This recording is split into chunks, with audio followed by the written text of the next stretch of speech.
Hello, Shane Scrimmager here at Telestream, makers of Wirecast. Happy to be here for the Broadfield Sports Stream TV event.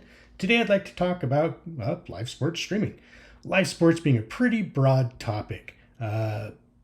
Customers that I've worked with fall within the high school, college sports, off-road racing, speedways, poker, pool, boxing, any amateur sport, and into professional sports where you have a single producer to a whole production crew. These workflows all have many similarities. You have multiple cameras set up, audio sources, presenters, logos, lower thirds. You're streaming to social media, streaming to an embedded website, optionally a feed going to an on-prem video display, recording to disk. I put together a pretty common workflow. Most details apply to a wide variety of productions. Let's look at those details in the Wirecast interface and those sources that I've added. Here we are in the Wirecast interface itself, a very producer-friendly layout. We have your shot properties in the upper left-hand corner. This is whatever properties available for those sources. Next to that, you'll have your audio and video preview. Anything selected to be taken live. So it gives you, I call it a workspace. It gives you a second chance to make sure you have the right logo, lower third, or video camera selected.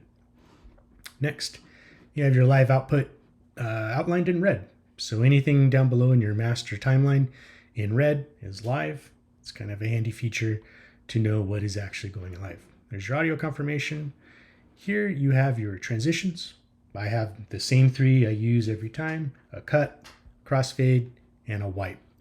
We'll go into those in a moment. In your master layers, we have 5 master layers available, essentially layering your composition. So we could choose logos, lower thirds, scoreboards. We could put in picture-in-pictures, multiple presenters, however you want to kind of compose those shots. And we'll go into this in a moment, but the reason you do this is it gives you options of layering. So maybe you want a scoreboard or a lower third, but you don't want the logo or the announcer on top of that. You have the ability to choose a lower third, the announcer, a logo, a scoreboard, all individually or overlaid all together. Traditionally, I use layer 4 for all 3 or 4 for all of my sources chronologically in the stream. So in this stream, it's a 5 camera setup with a introductory kind of placeholder and an end of stream placeholder. And we'll go over that in a moment. One of the big things with Wirecast is obviously the audio, but how you compose your audio. So in this, we have the 5 different cameras, which could all have 5 different sources of audio, but you probably don't want to switch from 5 different sources of audio and have different locations of audio coming in. It's going to be very confusing to your viewer. So what we would do is set up in the layers of this audio like a stadium audio. So one audio source covering all of the bashing, crashing, engine revs, and people smashing the brakes and the gas.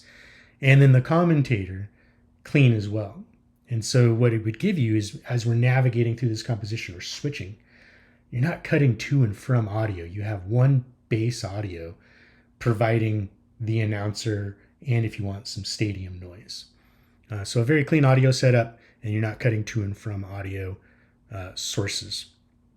So if we just look at this setup right quick, I have a countdown, and if we go into this source itself, you'll see I have layers. And I have the original picture or thumbnail. I overlaid a clock. I overlaid starting in text. And then I added it's like 3 minutes of music. And what we do is that's how I would start my stream. Is I was go ahead and cue that up, start the clock. I'm kind of dancing around in here, but this is all the different properties. Let's start that clock. And that would give me a minute and a half to click the stream button and prepare my next shot. So for my next shot, let's do the opening video, or the opening of the demo, derby, sorry. I want the logo, and I'm going to go ahead and throw in a commentator. And let's just say that concludes, goes down to 0. We're already streaming, we're ready to go. And let's hit that live button and take the next shot live. And so you can see now I have a commentator, I have a logo, and we're off with camera 1. And now it's essentially choosing between showing the score, which I have right here, commentating, and the logo, and going to the next. These aren't live feeds, these are videos. But if it was live feeds, we'd just be switching to camera 2. So we've had some decent crashes, we've had some bashes. Let's go ahead and add the scoreboard. And now that we can add a scoreboard, but as you'll see, the commentator, the logo, and the scoreboard are all individual elements. So we can go ahead and remove the commentator and the scoreboard. We'll double check that. I have my logo. Let's go to camera 3. This looks good. You can choose your different transitions here. So cut, cross dissolve, arrow wipe. Let's choose the arrow wipe. So this is a stinger transition available here. You add in any MOV, MP4, or MOV with an alpha layer. It'll recognize that and it will use that as a transition for you. I know I'm flying around, kind of jumping around a lot. It's a lot of information. Any questions, please reach out to the Broadfield team. Reach out to Telestream. Happy to answer your individual questions to your individual workflow. It might make more sense to actually look at your workflow. But I'm just trying to show you the options and what's available to you within Wirecast. So, as the live stream goes on, we're, covering the entire Derby until it's over. And you're just bouncing around from your announcer to the scoreboard, to the logos, to the different cameras. And honestly, there's the wipe again. Let's go back to a cross dissolve. When you're ready to end the stream, I always use an end card. But look, it's all dressed up. So thank gosh for the preview window. Let's get rid of the logo. Let's get rid of me, the announcer. Let's get rid of the lower third. I changed the text to see you next time. And we can conclude this stream with an end card, which gives me time to stop record, stop streaming. Some more details about the interface itself is setting up your destinations. Very easy with Wirecast. The output settings. This is choose your RTMP or SRT or MOV MP4 records. So your streaming destinations, your recording destinations are set here.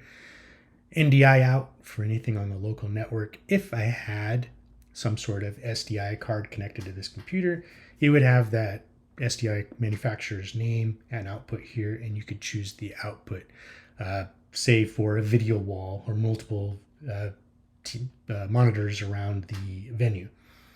So NDI out over the network, SDI out on-prem, virtual camera out if you wanted to send this to some webinar platform.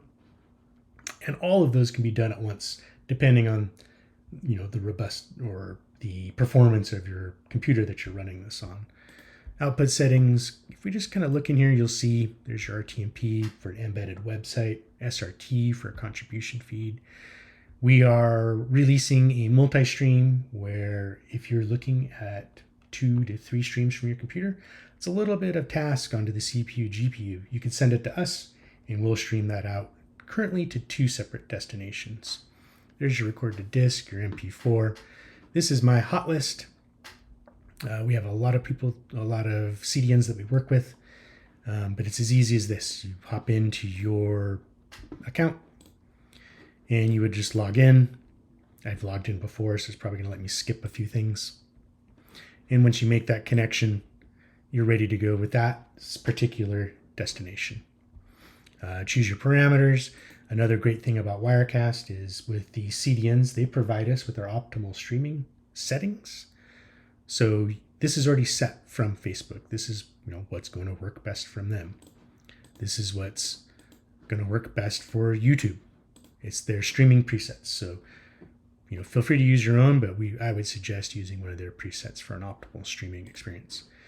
And you can see that you can add. So YouTube, add Facebook, add RTMP to your embed code. This is also where you would add a record to disk. So selecting your destination is pretty straightforward. Just got to log into account if needed. Otherwise, choosing those with your credentials or particulars. That's the output settings of Wirecast. Diving in a little deeper to the shot editor panel. As you know that these are, they're MP4s.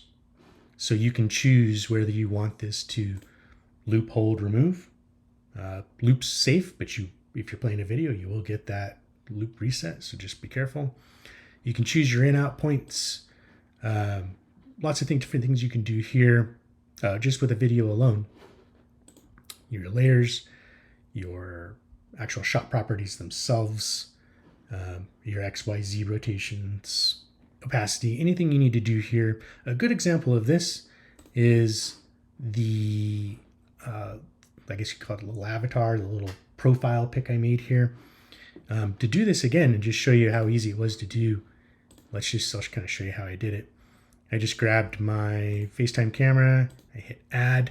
You'll see there's just a lot of dead space here, and I don't need all of those distractions for this stream. So I just made a little kind of avatar icon by creating a border, cropping, and adding a drop shadow. So if we just look at border real quick, corner radius, crank it all the way up. It just rounds the edges. And if we go back to crop, if I take the left, and just kind of done this before, so if it's 23% and right crop 23%, you get a pretty close to a circle. And then if we add a border, let's add a white and we'll make it black. Just some really quick tips on your picture-in-pictures and kind of cleaning up your presenters or announcers. You're not always stuck with, a full frame of video. So just a quick way to kind of change things up using the shot editor panel. Audio controls for sources with audio. Video filters. This is a great one. If we just select anything here and we go to the video filters, we can add a filter. But a few of these probably won't apply to everybody, but we do have the LUTs. And in the LUTs, we do have cooling filters, warming filters, saturation curves. And these will be coming out with the, believe 16.5 or 16.6 for Wirecast. They'll include those for you. So as deep as you need to dive into your source property settings for videos, cameras, the same applies to a camera, the filters, selecting those warming or cooling filters, saturation curves. If we look at the source properties of a camera, here's what we have, or what's available from the camera. Its resolution, its frame rate. You can add the filters here. So the shot editor panel, you know what you need. If it's coloring, positioning, scaling, adding in borders, or creating other things. So again, a robust set of features and functions within Wirecast. I say producer friendly. Of course, you're going to have to, do some pre-production work here, get acquainted with the application or the interface itself. And that concludes a brief overview of live sports streaming with Wirecast. A big thank you to Broadfield and the Live Sports TV event. Any questions, feel free to reach out. One thing to note is if you are updating your production or building out a sports streaming production, reach out to Broadfield. They work directly with the vendors to provide bundles on cameras, audio equipment, switchers, controllers, etc. More of a bundle savings available to you. Again, thank you for your time, and I'll see you around.